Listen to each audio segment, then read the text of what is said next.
Ok, então vamos tentar desmontar esse computador. Eu trouxe ele aqui para uma bancada maior, que eu tenho mais espaço para trabalhar, e a única coisa que eu fiz foi tirar a caixa, tirar a tampa do gabinete para deixar ele exposto. Já usei o monitor para testar, tudo funcionando, agora vamos começar a desmontar. E a outra coisa que eu fiz, já tirei alguns parafusos também para facilitar aqui nossa vida. Então, primeira coisa, vou afastar a fonte de força dele aqui, e depois eu vou falar um pouco mais dessa fonte aqui, que eu, muito tempo atrás, eu fiz uma modificação nela, e que na verdade vai ser bem útil agora. Vou tirar aqui os cabos da fonte, colocar para lá,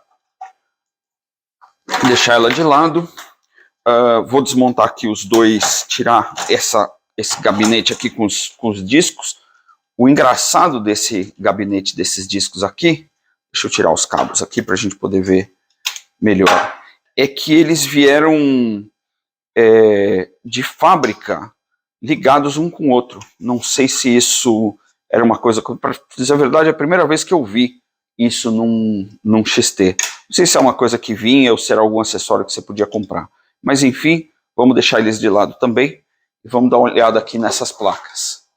Nessas placas a gente tem aqui a placa-mãe embaixo, a motherboard. Deixa eu tirar aqui o cabo dos disquetes. A gente tem a motherboard aqui embaixo. Essa aqui, claro, é a controladora de disquete. Depois eu vou olhar a marca dela, mas nada de especial. Temos aqui uma placa que é serial paralela.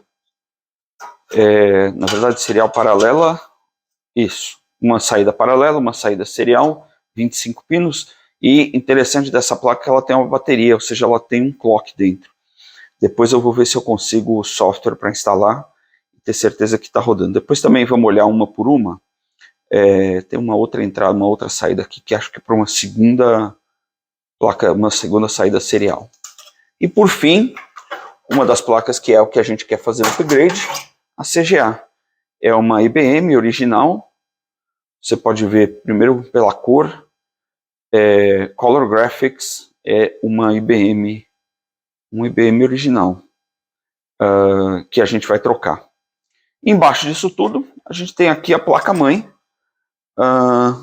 De novo, uma placa IBM 256-640 com 640K populado. Eu vou tirar ela daqui com os parafusos, tudo, para a gente poder dar uma olhada melhor nessa placa-mãe. Então, eu desmontei tudo, tirei a placa-mãe, a motherboard da caixa, do gabinete, e tá aqui. Essa é a motherboard que estava ali dentro.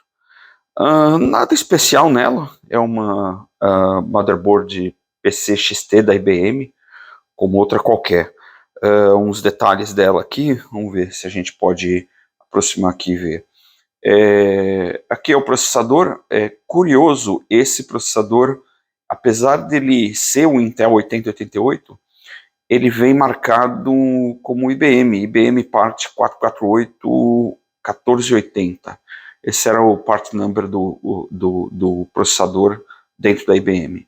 Aqui a BIOS original da IBM, e a gente pode ver que essa BIOS é de 85, copyright 81-85. Então esse computador, esse é o chip mais novo que eu consegui encontrar. Se olhar, todos os outros são de 81, eu tenho chip de 83, achei até alguns chips aqui de 84. Então eu estava pensando que essa placa podia ser de 84, mas se você olhar esse aqui, ó, ele é de 1984, mas olha ali aquela inscrição 8442, quer dizer que é da 42ª semana de 1984, ou seja, esses chips são bem do fim de 84 mesmo. Esse aqui, 8438, 38ª semana, e assim vai.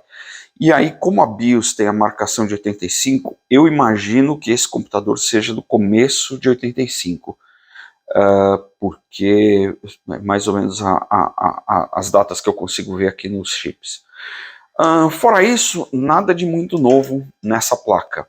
Tem aqui, como eu falei, aqui o processador, tem a BIOS, aqui, BIOS original da IBM, Memória 640, você pode ver que essa placa é uma placa de 256, 640 K de memória, e ela está populada com 640. Para quem não sabe como funcionava as placas, as memórias nessa época, você não tinha os pentes de memória, SIM, SIP, nada disso, você tinha os chips de memória.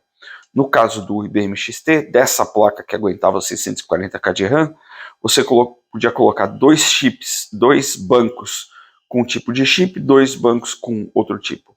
Aqui é um banco da 256K, mais 256K 512, depois você tem 64K, mais 64K, dá 128, total 640. Esse chip aqui é o 41, esse 256, 41256. Esse chip significa o seguinte: cada 8 chips desse dá 256K. Um banco usava 8 chips de memória, mais um chip que era chamado de chip de paridade, que era para ter certeza que a memória não estava corrompida. Mesma coisa aqui, mais 256 e o chip de paridade. Esse aqui é o 4164, 64K mais um chip de paridade. E a mesma coisa aqui, 64K mais um chip de paridade. De novo, nada de novo, nada diferente nessa placa. Os 8 slots ISA. Lembrando que nas placas dessa época, nas placas do IBM XT, o oitavo slot, o slot número 8, ele tinha um endereçamento diferente do que os outros 7. Então, se você tinha que colocar uma placa que fosse slot 8, ela tinha que ser modificada especialmente para isso. E, por fim, essas placas elas não tinham configuração de CMOS, BIOS, nada disso. Quer dizer, ela tinha uma BIOS, claro, mas ela não tinha configuração de CMOS. Então, a configuração você fazia por meio desses deep switches aqui. Aqui você escolhia que tipo de monitor e outras coisas, quantos drives, flops, etc. Era tudo escolhido por aqui. Tá aqui. Na sequência, o que eu vou fazer aqui é mostrar para vocês a placa que eu quero usar, que é essa aqui, que é um Turbo XT. Vocês vão ver que a placa em si é muito parecida com a IBM. Mesma coisa, aqui está o processador. A única coisa que agora o processador, se vocês olharem aqui, você está vendo que é um NEC V20. Como eu falei, a grande diferença desse NEC V20 é que ele era 4.77 ou 10 MHz. E é isso que a gente vai tentar fazer, colocar ela a 10 MHz. A mesma coisa aqui, Deep Switch, a BIOS, a diferença aqui, ó, essa placa usa uma BIOS só e ela está marcada Turbo XT. Quer dizer, eu não mexi nessa placa, na verdade espero que ela esteja funcionando. Mesma coisa aqui, 4 bancos de memória. Essa placa você tem, quando a IBM, na placa da IBM você tinha as 2 BIOS, essa aqui você tem uma, mas você tem espaço para um monte de outras BIOS. Isso porque essa placa podia ser usada para fazer sistemas especializados. Então você podia tirar essa aqui, colocar BIOS de sistemas industriais, esse tipo de coisa. Então essa placa era muito usada para isso.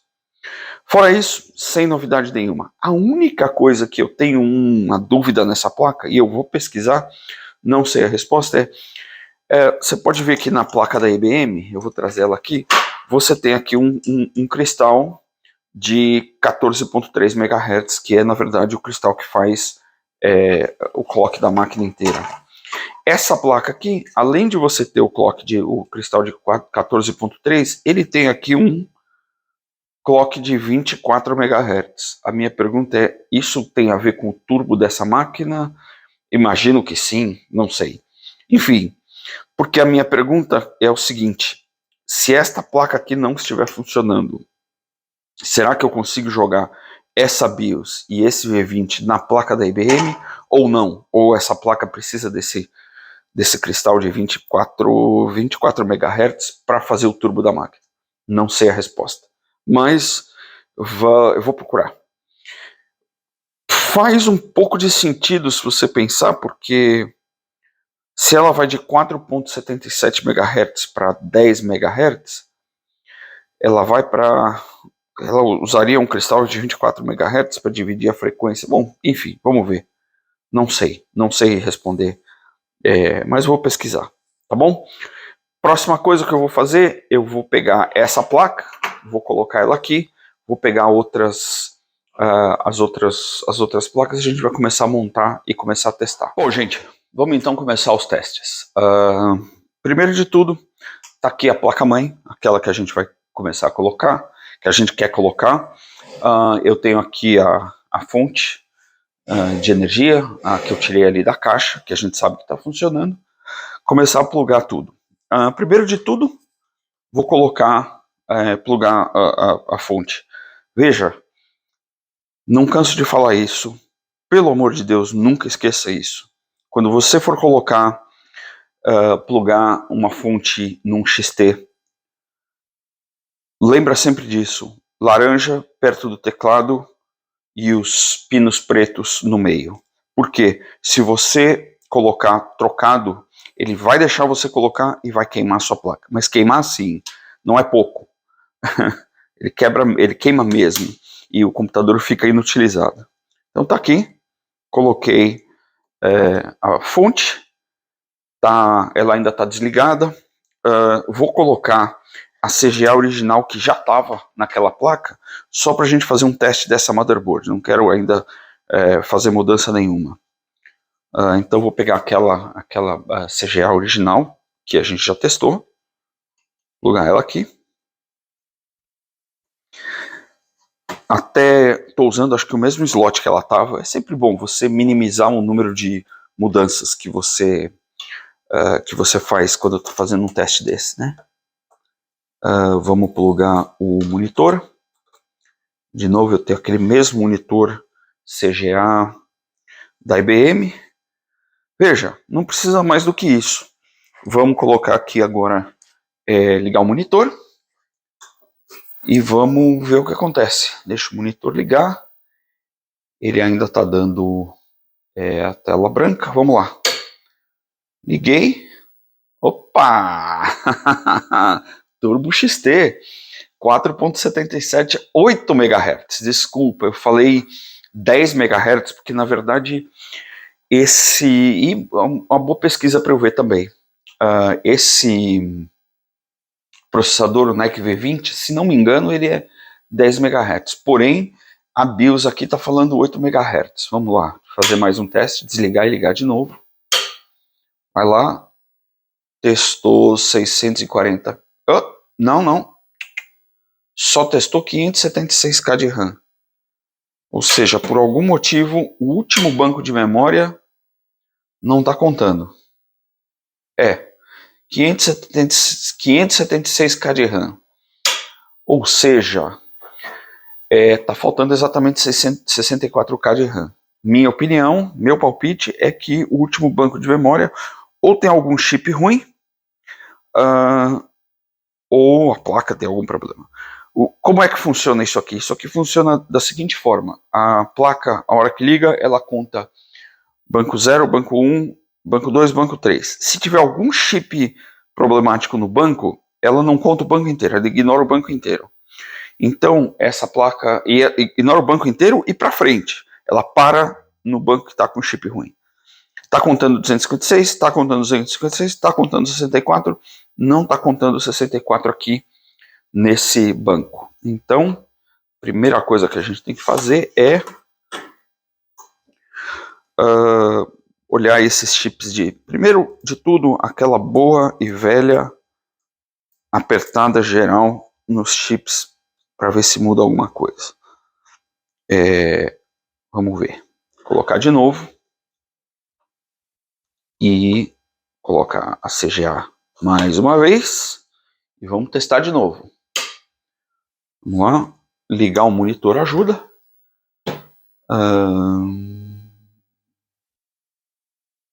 Tem que ligar de novo que eu perdi o teste de memória. 576. Seguramente algum desses chips está ruim. O que eu vou fazer?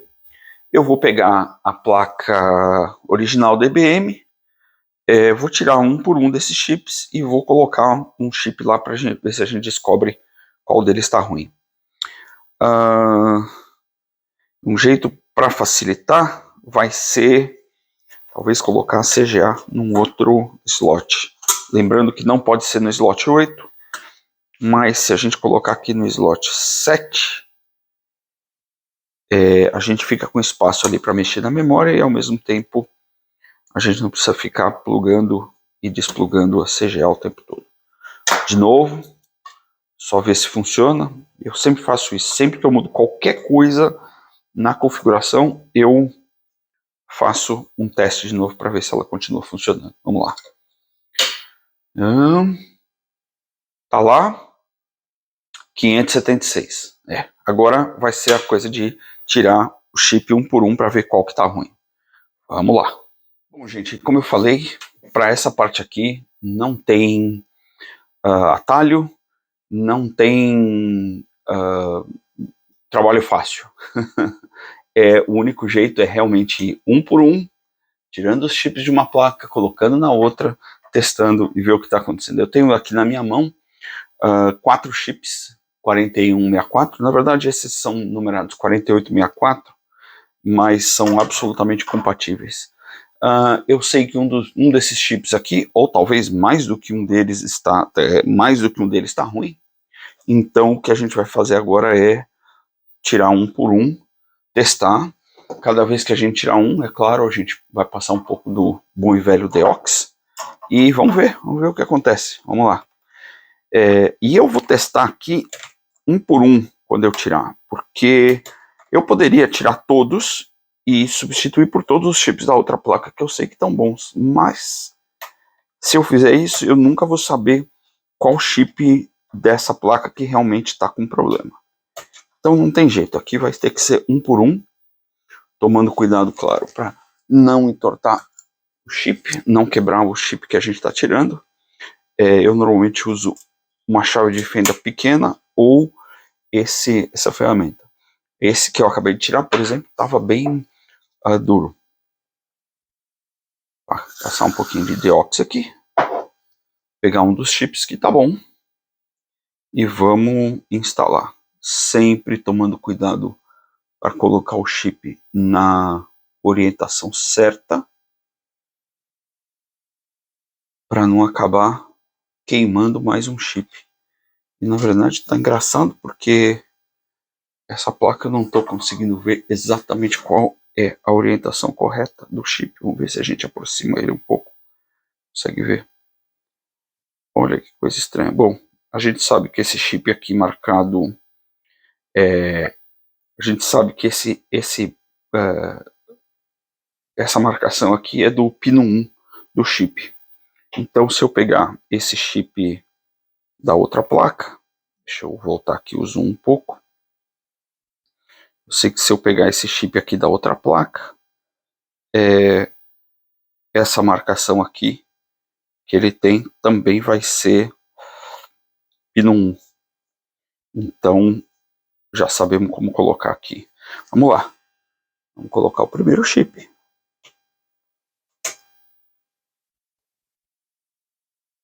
E testar a placa. Ligar, ver se funciona. Testou 576. Não era esse chip o problema. Eu vou continuar trocando. Depois, quando eu chegar e tiver 4 chips trocados, eu tento ver qual é que estava errado. Mas vamos lá. Mais um aqui. Um pouco de Deox na placa. Colocamos um chip novo. Não vai ter jeito, gente. É um por um. Eu não sei se eu vou ficar falando ou se eu vou depois editar essa placa aqui. Opa, peraí que eu acho que o chip anterior que eu coloquei acabou entortando o pino. Vou ter que tirar ele de novo. Ver o que aconteceu. Porque se ele entortou o pino, é claro que ele não vai funcionar.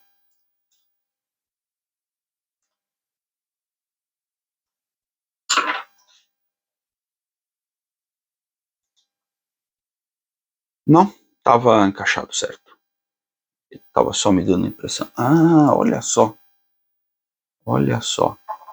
Um capacitor aqui tá quebrado. Olha só. Normalmente esses capacitores eles não afetam em nada o funcionamento do chip. Esses capacitores que você tem normalmente do lado do chip, eles são só mais reguladores de voltagem do que função propriamente dita. Mas a gente vai ter que trocar esse capacitor aqui. Então vamos lá, vamos voltar aqui.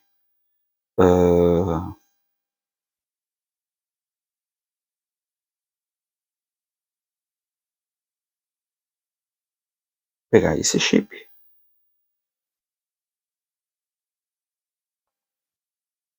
Que é um 4864. E vamos colocar ele no lugar certo. E não para cá. Dá uma acertada aqui nele de novo. Vou colocar ele e ver se funciona. Testando de novo. Contou até 576. Então realmente esses dois chips não estavam ruins. Vamos testar o terceiro aqui.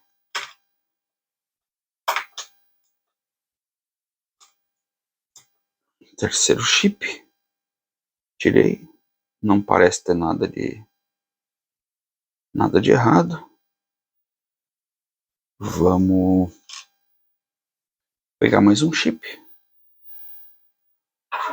Passar mais um pouco de deox aqui na placa.